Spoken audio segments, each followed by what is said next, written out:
बिस्मिल्लाहिर्रहमानिर्रहीम। अस्सलामु अलैकुम। हज़रत इब्ने अब्बास कहते हैं कि हजूर नबी करीम सल्लल्लाहु अलैहि वसल्लम इस दुनिया में तशरीफ़ लाए तो आपके अनोल नाल कटी हुई थी।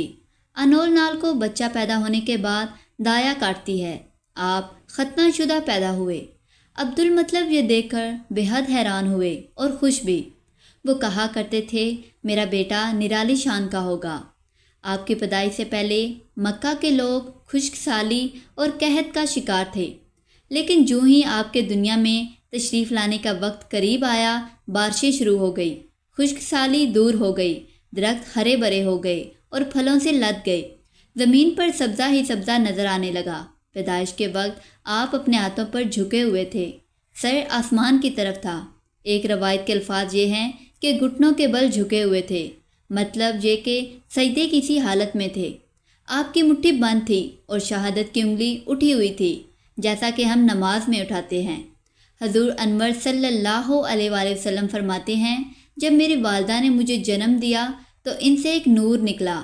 इस नूर से शाम के महलात जगमगा उठे। आप सल्लल्लाहु अलैहि वसल्लम की वालदा सईदा आमना फरमाती हैं, मोहम्मद सल्लल्लाहु अलैहि वसल्लम की पैदाइश के वक्त ज़ाहिर होने वाले नूर की रोशनी में मुझे बसरा में चलने वाले ऊँटों की गर्दनें तक नज़र आई। इलामा सहली रहमतुल्लाह ने लिखा है कि जब आप पैदा हुए तो आपने अल्लाह की तारीफ़ की। एक रवायत में ये अल्फाज आए हैं, अल्लाह ताला सबसे बड़ा है, अल्लाह ताला की बेहद तारीफ़ है और मैं सुबह शाम अल्लाह की पाकी बयान करता हूँ। आपकी विलादत किस दिन हुई? इस बात पर सबका इत्तफाक है कि वो पीर का दिन था। आप सुबह फजर तलू होने के वक्त दुनिया में तशरीफ़ लाए। तारीख़ पैदाइश के सिलसिले में बहुत से कौल हैं। एक रवायत के मुताबिक 12 रबीउल अव्वल को पैदा हुए, एक रवायत 8 रबीउल अव्वल की है, एक रवायत 2 रबीउल अव्वल को पैदा हुए। इस सिलसिले में और भी बहुत सी रवायात हैं। ज़्यादातर मौरखीन का ख्याल है कि आप 8 रबीउल अव्वल को पैदा हुए। तकवीम के तरीक़ा के हिसाब से जब तारीख़ निकाली गई तो 9 रबीउल अव्वल निकली। मतलब ये कि इस बारे में बिल्कुल सही बात किसी को मालूम नहीं। इस पर सबका इत्तफाक है कि महीना रबीउल अव्वल का था और दिन पीर का।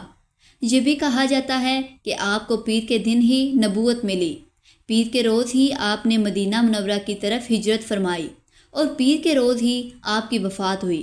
आप अमुल फिल में पैदा हुए, यानी हाथियों वाले साल में। इस साल को हाथियों वाला साल इसलिए कहा जाता है कि अबराह ने हाथियों के साथ मक्का मुकरमा पर चढ़ाई की थी। आपकी पैदाइश इस वाक़े के कुछ ही दिन बाद हुई थी। वाक़या कुछ इस तरह है कि अबराह यमन का ईसाई हाकम था। हज के दिनों में इसने देखा कि लोग बैतुल्लाह का हज करने जाते हैं।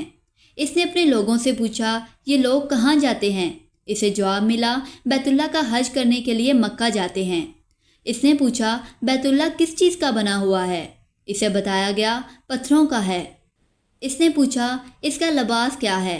बताया गया, हमारे यहाँ से जो धारीदार कपड़ा जाता है, इससे इसकी पोशाक तैयार की जाती है। अबरा ईसाई था। सारी बात सुनकर इसने कहा, मसीह की कसम, मैं तुम लोगों के लिए इससे अच्छा घर तामीर करूँगा। इस तरह उसने सुर्ख, सफ़ेद, ज़र और स्याह पत्थरों से एक घर बनवाया। सोने और चांदी से इसको सजाया। इसमें कहीं दरवाजे रखवाए, इसमें सोने के पत्रे चढ़वाए, इसके दरमियान में जवाहर लगवाए। इस मकान में एक बड़ा सा याकूत लगवाया, पर्दे लगवाए, वहाँ खुशबुएं सुलगाने का इंतज़ाम किया। इसकी दीवारों पर इस कदर मश्क मला जाता था कि वो स्याह रंग की हो गई, यहाँ तक कि जवाहर भी नज़र नहीं आते थे। फिर लोगों से कहा, अब तुम्हें बैतुल्लाह का हज करने के लिए मक्का जाने की ज़रूरत नहीं रही।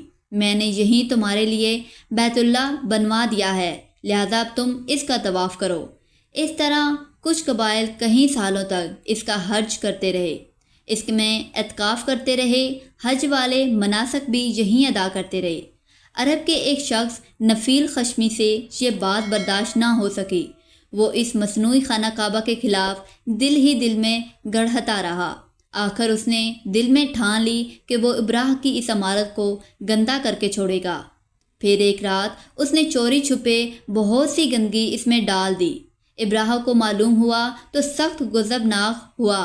कहने लगा, ये कार्रवाई किसी अरब ने अपने काबे के लिए की है। میں اسے ڈھا دوں گا، اس کا ایک ایک پتھر توڑ دوں گا۔ اس نے شام و حبشہ کو یہ تفصیلات لکھ دی۔ اس سے درخواست کی کہ وہ اپنا ہاتھی بھیج دے۔ اس ہاتھی کا نام محمود تھا۔ یہ اس قدر بڑا تھا کہ اتنا بڑا ہاتھی روئے زمین پر دیکھنے میں نہیں آیا تھا۔ جب ہاتھی اس کے پاس پہنچ گیا تو وہ اپنی فوج لے کر نکلا اور مکہ کا رخ کیا۔ یہ لشکر جب مکہ کے قریب جوار میں پہنچا تو ابراہ نے فوج کو حکم دیا کہ ان لوگوں کے جانور لوٹ لیے جائیں۔ اس کے حکم پر فوجیوں نے جانور پکڑ لیے۔ ان میں عبد المطلب کے اونٹ بھی تھے۔ نفیل بھی اس لشکر میں ابراہ کے ساتھ موجود تھا اور یہ عبد المطلب کا دوست تھا۔ عبد المطلب اس سے ملے، اونٹوں کے سلسلے میں بات کی۔ نفیل نے ابراہ سے کہا، قریش کا سردار عبد المطلب ملنا چاہتا ہے۔ یہ شخص تمام عرب کا سردار ہے، شرف اور بزرگی اسے حاصل ہے، لوگوں میں اس کا بہت بڑا اثر ہے، لوگوں کو اچھے اچھے گھوڑے دیتا ہے، انہیں عطیات دیتا ہے، کھانا کھلاتا ہے۔ یہ گویا عبد المطلب کا تعارف تھا۔ ابراہ نے انہیں ملاقات کے لیے بلا لیا۔ ابراہ نے ان سے پوچھا، بتائیے آپ کیا چاہتے ہیں؟ انہوں نے جواب دیا، میں چاہتا ہوں میرے اونٹ مجھے واپس مل جائیں۔ ان کی بات سن کر ابراہ بہت حیران ہوا۔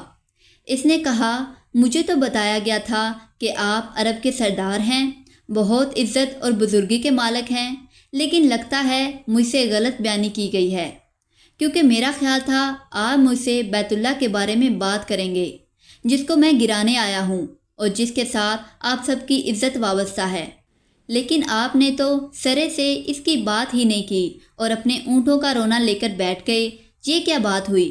اس کی بات سن کر عبد المطلب بولے، آپ میرے اونٹ مجھے واپس دے دیں، بیت اللہ کے ساتھ جو چاہیں کریں، اس لیے کہ اس گھر کا ایک پروردگار ہے، وہ خود ہی اس کی حفاظت کرے گا، مجھے اس کے لیے فکر مند ہونے کی ضرورت نہیں۔ ان کی بات سن کر ابراہ نے حکم دیا، ان کے اونٹ واپس دے دیے جائیں۔ جب انہیں ان کے اونٹ واپس مل گئے تو انہوں نے ان کی سموں پر چمڑے چڑھا دیے، ان پر نشان لگا دیے، انہیں قربانی کے لیے وقف کر کے حرم میں چھوڑ دیا تاکہ پھر کوئی انہیں پکڑ لے تو حرم کا پروردگار اس پر غضبناک ہو۔ پھر عبد المطلب ہرا پہاڑ پر چڑھ گئے۔ ان کے ساتھ ان کے کچھ دوست تھے۔ انہوں نے اللہ سے درخواست کی، اے اللہ، انسان اپنے سامان کی حفاظت کرتا ہے، تو اپنے سامان کی حفاظت کر۔ ادھر سے ابراہ اپنا لشکر لے کر آگے بڑھا۔ وہ خود ہاتھی پر سوار لشکر کے درمیان موجود تھا۔ ایسے میں اس کے ہاتھی نے آگے بڑھنے سے انکار کر دیا۔ وہ زمین پر بیٹھ گیا۔ ہاتھی بانوں نے اسے اٹھانے کی کوشش کی لیکن وہ نہ اٹھا۔ انہوں نے اس کے سر پر ضربیں لگائی، آنکس چبھوئے، مگر وہ کھڑا نہ ہوا۔ کوئی سوچ کر انہوں نے اس کا رخ یمن کی طرف کیا تو وہ فوراً اس طرف چلنے لگا۔ اس کا رخ پھر مکہ کی طرف کیا گیا تو پھر رک گیا۔ ہاتھی بانوں نے یہ تجربہ بار بار کیا۔ آخر ابراہ نے حکم دیا، ہاتھی کو شراب پلائی جائے تاکہ نشے میں اسے کچھ ہوش نہ رہ جائے اور ہم اسے مکہ کی طرف آگے بڑھا سکیں۔ چنانچہ اسے شراب پلائی گئی لیکن اس پر اس کا بھی اثر نہ ہوا۔ آج کا یہ پارٹ نمبر 3 یہی ختم ہوتا ہے۔ اگر آپ کو ہماری ویڈیو اچھی لگی ہو تو لائک کر دیں اور دوسروں کے ساتھ شیئر بھی کر دیں۔ ملتے ہیں اسی کے نیکسٹ پارٹ میں، تب تک کے لیے اللہ حافظ۔